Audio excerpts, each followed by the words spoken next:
This is Arthur Bones. Devolves into a bunch of dick jokes by the end of it, but it's the thought that counts. He's kinda cringe. This is Pancreas No Work. I'm going to impregnate Teclis. Excuse me, what? He is also kinda cringe. I am General Bradley 101. I am not cringe. Slanushi. Is that because every time I looked up pictures of Emily Vale, I had to get a taller desk? I mean, shit, I'd bone the fuck out of a thick-thighed Japanese chick. Finish over what that autocannon do, you feel me?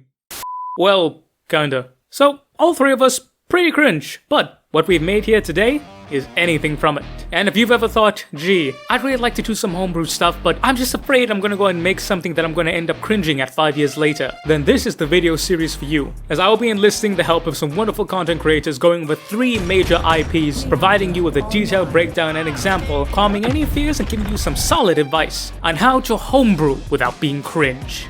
Kinda. The homebrew won't be cringe. You, though, I don't know. But before we begin, disclaimer. Each one of these examples are for our own respective IP/genre, but that doesn't mean they won't work for one another. Each one of these topics overlaps with each other, as they all share the similarity of homebrew, so you'll be able to apply all the lessons from each topic. And if you do, you'll most likely get a better result overall. Also, another reason for you to watch all the series. Like and sub, please. But if you're still there thinking, hey, I'm really new to all this, it seems like so much, I mean, is homebrew even okay? Don't worry. While there are a very few who reject homebrew in its entirety, they're a minority. The vast majority of people love homebrew, so long as it's not too cringe. But you don't just have to take my word for it.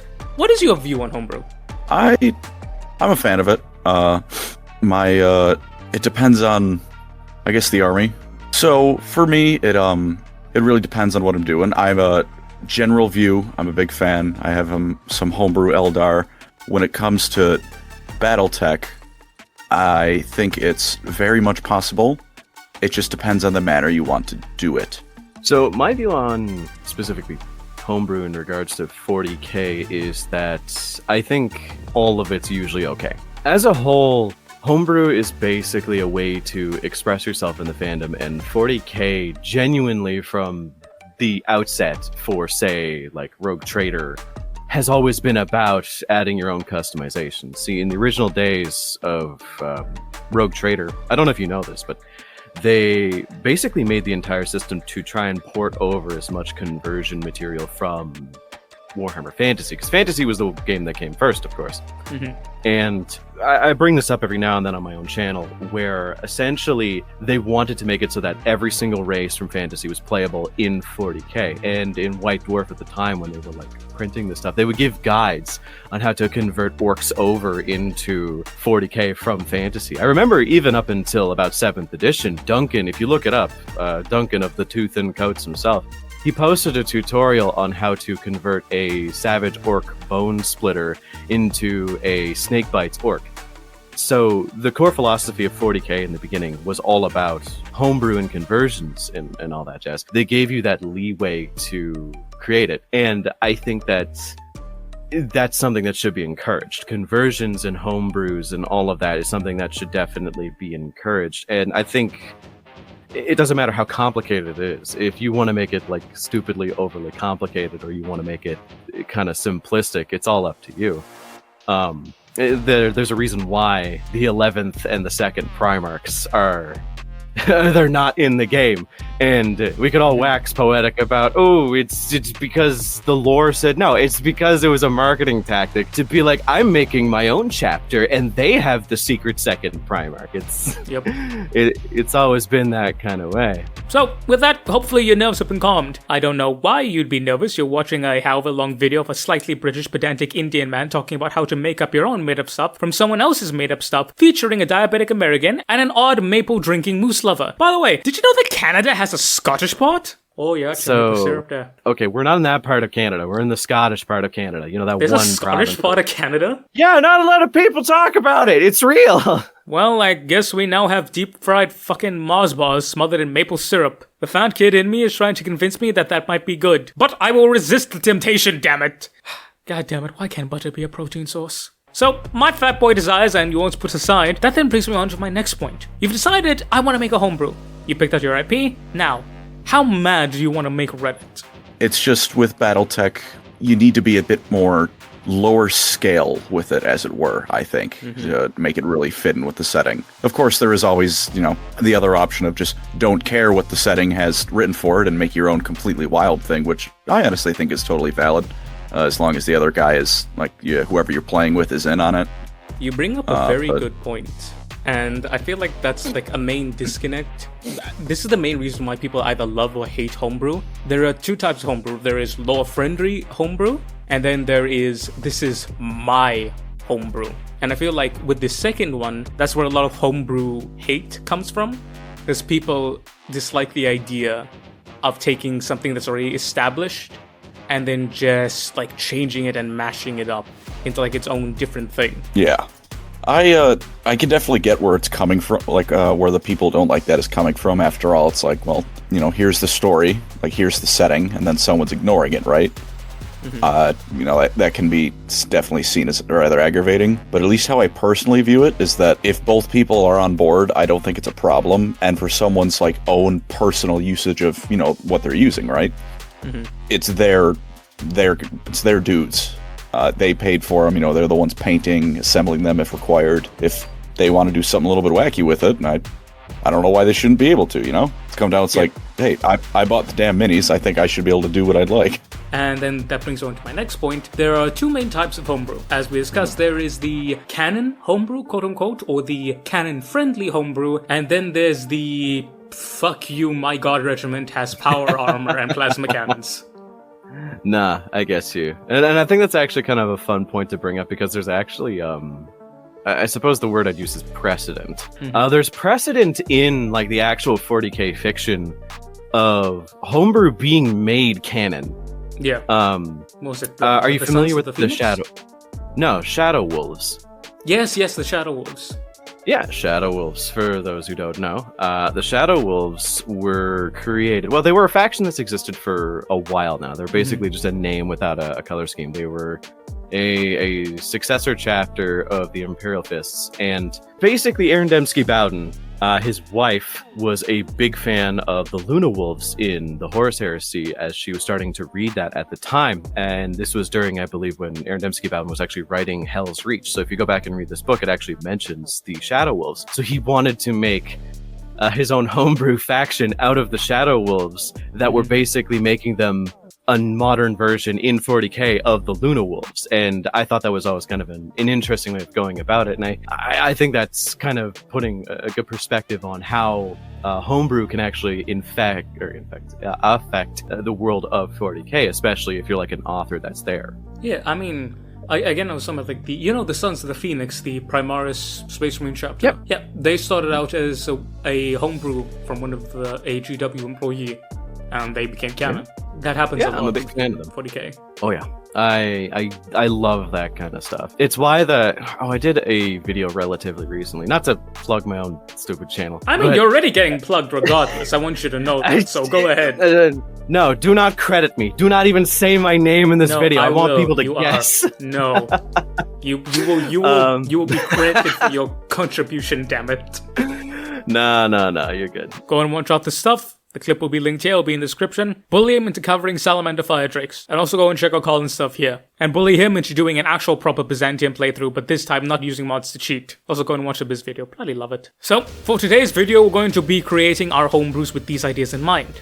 Number 1, this is going to be canon friendly, as if you want to do otherwise, just add whatever you want. You don't need me to tell you how to do that. And 2, these are going to be simple and straightforward, ideal for someone new to homebrewing or the hobby in question. So with these rules established, we can crack on with specifics. And first up in today's episode, Warhammer 40k. Ah yes, the good old Warhammer 420. So like all IPs, each faction is your oyster. You can make a homebrew out of literally anything. Orc Clan, go for it, you get. Tau Sept, the greater good welcomes you. Necron Dynasty, together. We shall reclaim the stars. Sister of Battle Order, by faith and blade we shall endure. Guard Regiment, shatter their skies and break their ground. Tyranid High Fleet, nom nom motherfucker. Botan Holes, for rock and stone baby. Eldar Crapworld, yes, our thighs are indeed the thickest. I will never apologize for this, I will die on this hill. Remember, I may be cringe, but the homebrew isn't. But the most popular are the two poster boys of the setting, the Angels of the Emperor and the Servants of Chaos, aka the Space Marine chapter and a Chaos Space Marine warband. Because Space Marines are cool. Simple as. But there's so much variety in those two factions that you'll have endless possibilities available at your fingertips. So, for today's example, I'll cover a Space Marine chapter. First off, is this chapter Codex compliant? What that means is simply, do you follow the normal structure for a Space Marine chapter? I.e., your first company are all veterans, the 10th company are all scouts, and there are only 10 companies. This is the quickest way to throw a chapter together. So I'd recommend this if you want to focus on larger narrative of your chapter instead of the minor details. The structure is already there, as we have our 10 companies and our chapter command. Chapter command, real simple. You can make up your own names for them, or use a name generator. I'll link one down below for you. Alright, next up, Primaris Space Marines. Is a chapter like them? Do they hate them? And what exactly is a Primaris Space Marine? A Primaris Space Marine is essentially the next generation of Space Marine, Super Soldier Plus if you will. They were introduced around the 8th edition of Warhammer 40k with the return of the Primarch Rebute Gilliman. So, they're a bit contentious because whilst the idea of a Super Space Marine isn't exactly foreign to 40k, nor do I think most people dislike it, what they do dislike is how it was implemented, because it was pretty bad, not gonna lie. Yeah, definitely could have been done better. Second reason why people don't like it is because they're slowly replacing the OG Firstborn with the Primaris. Again, people love the old Firstborn sculpts, those are Space Marines, whether you like it or not, and to see them getting replaced by the Primaris leaves a bit of a bitter taste in people's mouth. But for me personally, I like them. Again, I don't agree with it, I don't like the first one getting phased out, I prefer a mix of that, but that's up to you. So, basically you have three options. One, Primaris only. You're full Primaris, you locked up all Firstborn stuff. What that means is that you probably were founded in the new era of the Era Indomitus, or you were an old chapter of Firstborn that was extinct and that you got resuscitated with full Primaris, a la the Soul Drinkers. Second option, you hate Primaris. You know, fuck Primaris, Firstborn only. This is something a bit more zealous, a bit more crazy. Think something like the Black Templars. Even though they have Primaris, but there was that one story where they murdered a bunch of Primaris. Again, you locked up all Primaris stuff and you can only have Firstborn doodads. And then the third option, and the one that I'm going with, is a healthy mixture between the two. For the Ferrarum Victrix, they are going to have a mixture of Firstborn as well as Primaris. The Primaris are going to be made up, they're mostly the footline sloggers, the battle line infantry, etc. Whilst the Firstborn are going to be the elites. Those are your veterans, terminators, etc. Those are going to be mainly Firstborn. That's a nice balanced mix, because I personally, I like them, so I like to include them. And if you're going to be viewing a Chaos Warband version of this, don't worry about it. Chaos doesn't have Primaris. Yet. And as for what gene seed these guys are, aka which of the 18 legions these guys descend from, I'll be choosing Ultramarines, as they are the most common. Next up, their insignia and color scheme. This is straightforward. For the insignia, pick something that you think is cool, can literally be anything. But if you want your gene seed lineage to have some bearing, you can choose something that relates to your parent legion. If you went with White Scars, Lightning Bolt or a horse, Salamanders, a dragon or fire, the Dark Angels, a sword or wings, the Space Wolves, a chew toy.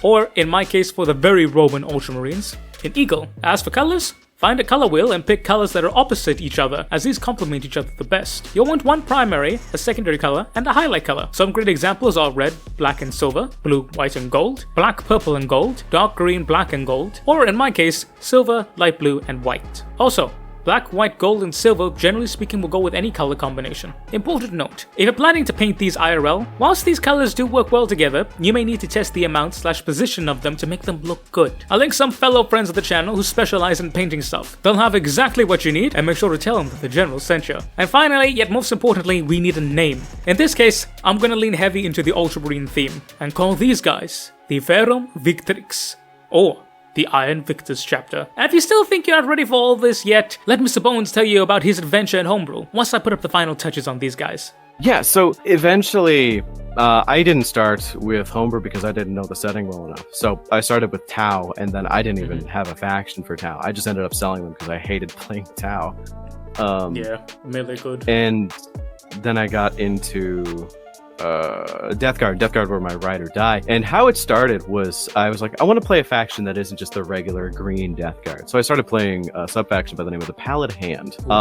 They are single-handedly the most impressive paint scheme of Death Guard you could put on the table, but fuck me, they are not fun to paint.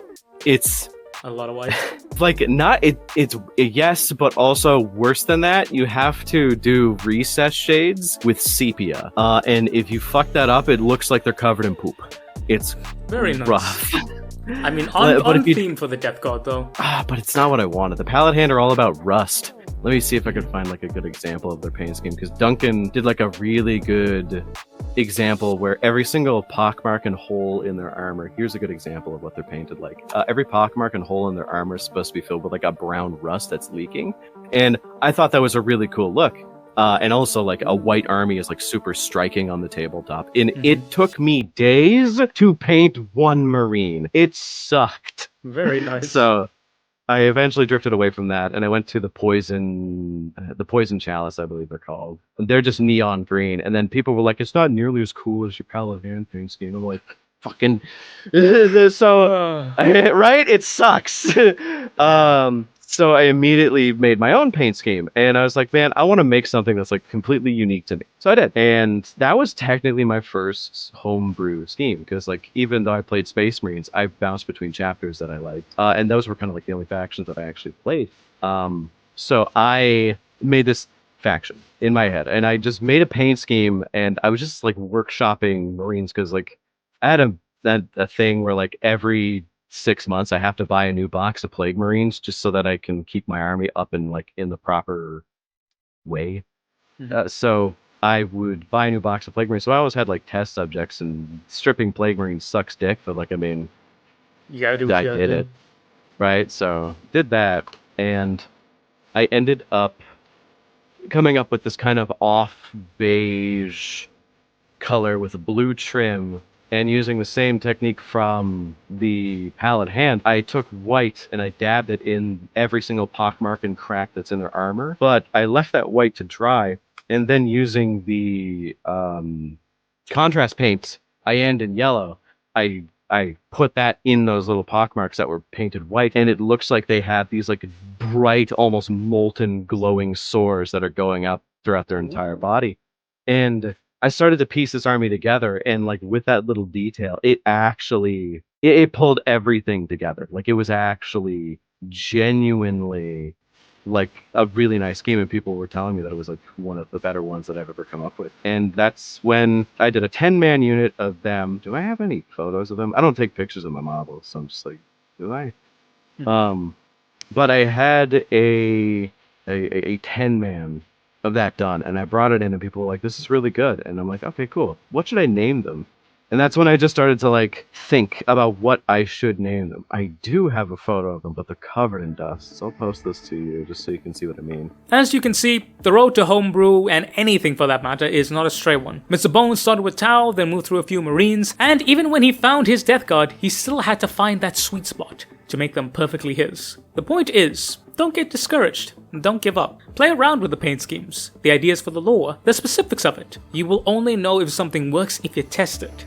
And don't be afraid to fail. Theodore Roosevelt said it the best: there is nothing to fear but fear itself. I mean, it took me a few tries to nail the details of the first company, the Ferarum Evocatii, or the Iron Veterans. This company is 130 Marines strong, as I always have a revolving contingent of 30 Terminators guarding their chapter monastery, known as the Palentini Evocatii, or the Veterans of the Palace. Their chapter monastery, which is known as the Iron Palace. And guess what? The name of the monastery came after I spent about 5 minutes trying to come up with a name for the first company. And the Palentini Evocatii were originally the name for the first company, but it's only when I tried to figure out a name for the 30 veterans that guard the palace that I decided to give them that elite honor, and made the regular first company just the Iron Veterans, because they are iron, and they're the veterans of the first company.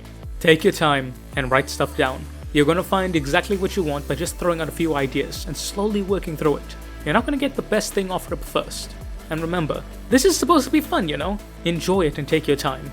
It's not just about the destination, it's also the journey you gotta do to get there.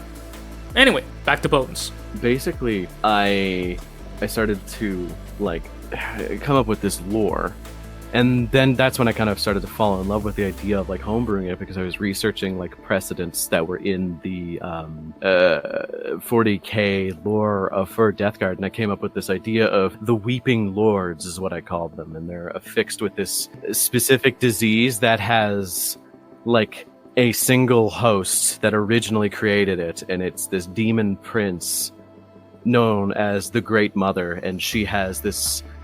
My lore for her, she's actually like a human that was like one of the oldest demon princes in Nurgle's domain, and she was never a space marine or anything. She was just a demon prince that just started to get bigger and bigger and bigger, and I have a special model to represent her, and I was going to run her as like my Mortarian standing because they have the same base size and shit.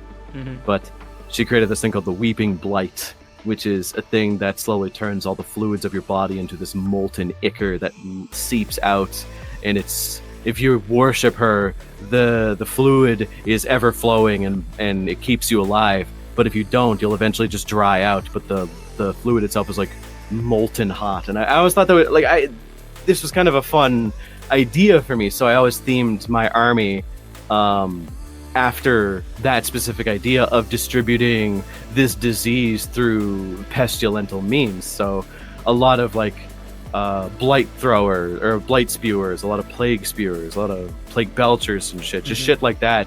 That's like, oh, we're going to spread the weeping blight as much as humanly possible across the board, and that's kind of why that's kind of what I did with them. And that was my first experience with actually like doing a 40k homebrew, and it definitely turned out pretty good.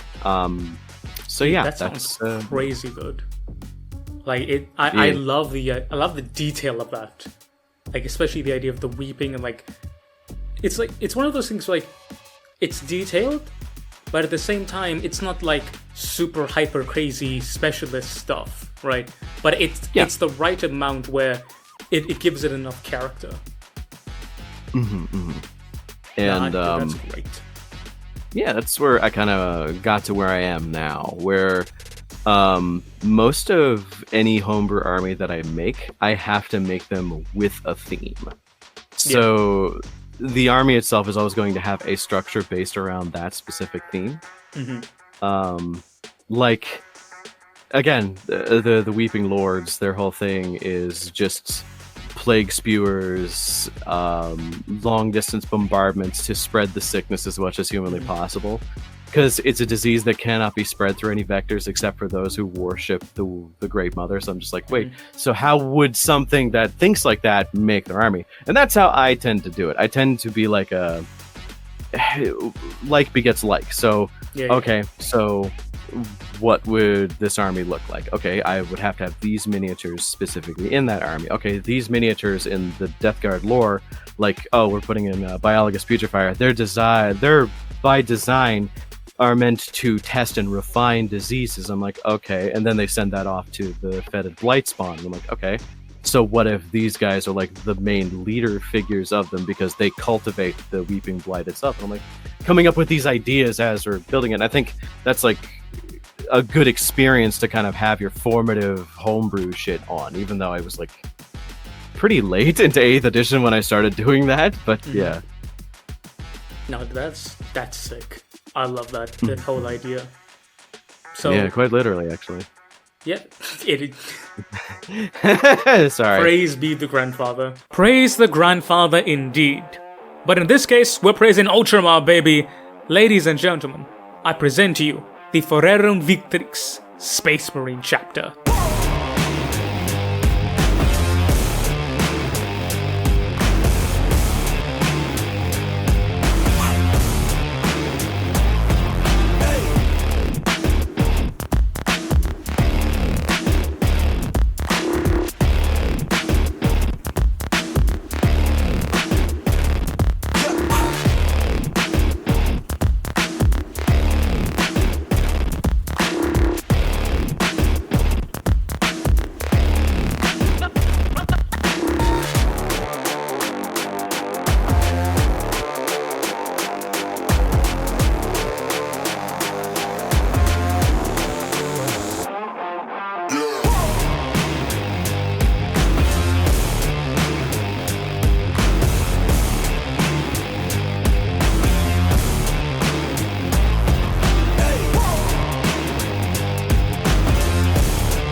The Ferrerum Victrix are a loyalist 23rd founding Space Marine chapter, descended from the Ultramarines. The chapter was created to guard the vital Forge World of Falconis 7, close to the Ultramar system. Thus, the Forge World allowed the chapter to place their fortress monastery upon the Forge World itself, and gifted the chapter with 30 suits of lauded Indomitus Terminator plate. The chapter will return the honor by having the 30 Terminators guard the fortress monastery, now known as the Iron Palace. Even when the Forge World eventually outfitted most of the first company with Terminator and Autoficer armor, they would still have the 30 Terminators standing guard. These revolving veterans became known as the Palantini Evocatii, or the Veterans of the Palace. From there, the chapter would embrace its heritage, developing the local system with an emphasis on logistics and administratum. They would raise their own local PDF in the style of the Ultramar Auxilia, known as the Limentani Militaris, or the Border Guard. This new force would be equipped by the Forge World. Importantly, however, the chapter did not try to overpower the Forge World. Rather, they respected their autonomy and worked in unison with them, using the logic that if their system was protected, the Forge World would also be protected. Thus, the Ferrerum Victrix became renowned for their defensive warfare. They made great use of heavy infantry and armored vehicles, both of which possessed long-range firepower, enhanced by master-crafted and targeting arrays. This combination meant that whatever fire the enemy threw at them would bounce harmlessly off their Master Rod plate, before being annihilated by accurate, devastating return fire. They accepted the Primaris reinforcement with open arms, taking them as a gift from their Gene Sire himself, with the Primaris adopting the chapter as their true home, learning from the many firstborn veterans present there. Sternguard veterans, Cyclone missile launcher Terminators, and Gladiator repulsors supported by Predator Annihilators make up their most powerful units, with the Palantine Evocatii providing an unexpected melee punch, with their master-crafted Thunder Hammers and Storm Shields rounding out the chapter's arsenal. For no son of Gilliman will ever be found lacking, and the Lord Regent is most proud indeed, as the Thalquini sector has gone from a valuable target ripe for plunder to a fortress anvil, which the foe shall break upon. For by iron and honor shall we be victorious. Pretty cool, right? And definitely not cringe. Also, if you're one of those motherfuckers who be like anything Ultramarines is cringed, allow me to retort with this. For I cast fist! Suck it, motherfucker. Ultramar Eterna. What would be your advice to anyone wanting to get into homebrew? Oh yeah, no, the advice is super easy. Just do, no, I don't want to say do as I do, but the best way to look at it is just, if you're ever having trouble coming up with it, make a theme and then stick to it. Don't break theme just because it's better, or don't break theme because like, oh, this model, no. If you're going to make a homebrew faction and you want to have like the best time out of it, if you're like, oh, I want to make a Chaos Warband that's themed around like, oh, they specifically have like a diverse mixture of all the Godsworn guys, make sure your shit's diverse. Don't just be like, yeah, but you know, World Eaters are the best right now, so we gotta have World Eaters. We gotta have nothing but Berserkers in my army. No, don't do that. You fuck trying to win. Play the funniest shit you can as long as it fits your theme. And if your theme's good, ride that high. Don't be like ashamed of like playing something that's really good. Because again, to the bit.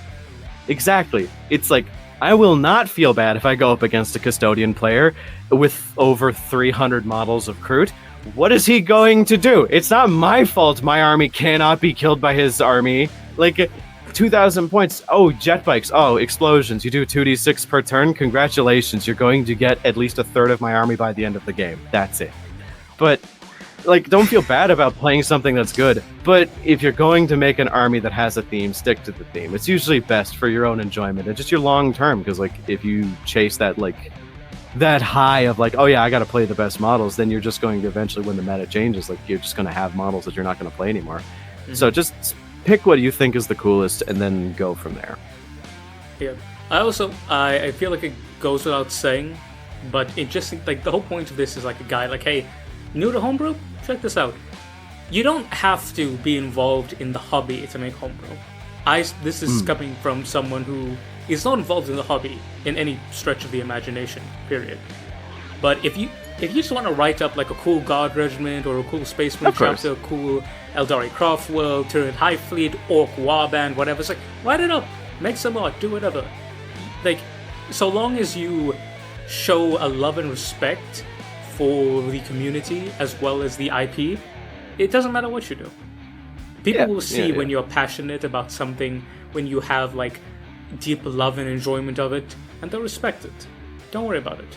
Because remember, you're doing this for you because like you have a cool idea, right? And you know, Definitely. maybe your guard regiment has power armor. It's possible. I mean, there is human power armor. So what? That's cool. I like it.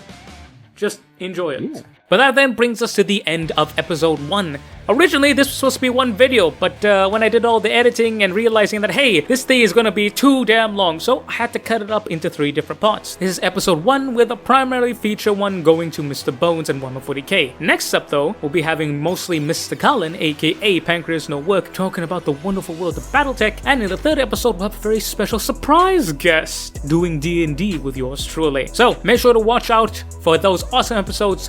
Make sure to do the liking, commenting, sharing, subscribing. Thank you all so very much for watching. I do love and appreciate you. And if you want the specific details for this chapter, it will be linked down below in a Google document, free for anyone to use whatsoever. Take this as a template or use it as your own. It's up to you. I won't harm you otherwise. But I want to give a massive thank you to everyone here, and especially Mr. Thomas Moslons. Thank you, sir, for your continued valued support as a YouTube membership. If you want access to these videos a full day early, special benefits, special posts, as well as the full unedited versions of these interviews with all our special guests, they will be uploaded exclusively to the members. So if you want to get access to that extra content, throw your boy $1 just to say thank you. But remember, you don't need to do this. You watching is more than enough and will always mean the world to me, and goddammit, I do love you. Mwah. So if you guys are looking forward to this big note, you may have noticed there's been a bit of a rebranding, I guess you could say. This is exclusively going to be the 40k channel, because we are going to have a second channel, which is going to become the kind of new main channel, General Bradley 101 Lore.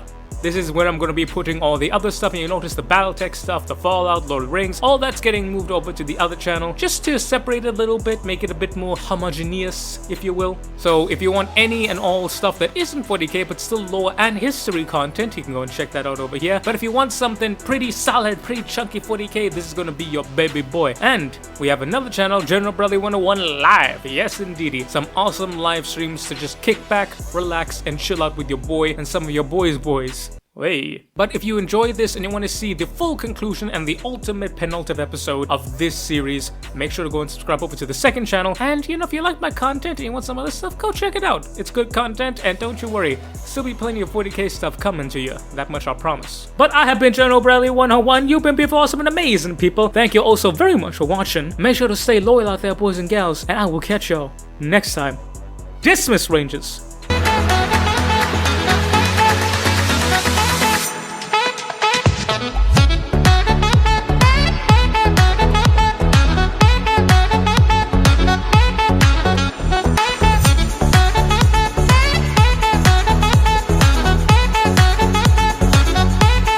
Some people are still really butthurt about Primaris. Like, don't get me wrong, it was implemented very fucking poorly, but it's like, it's in a couple years now, my guy. Live and let live, huh? Move on.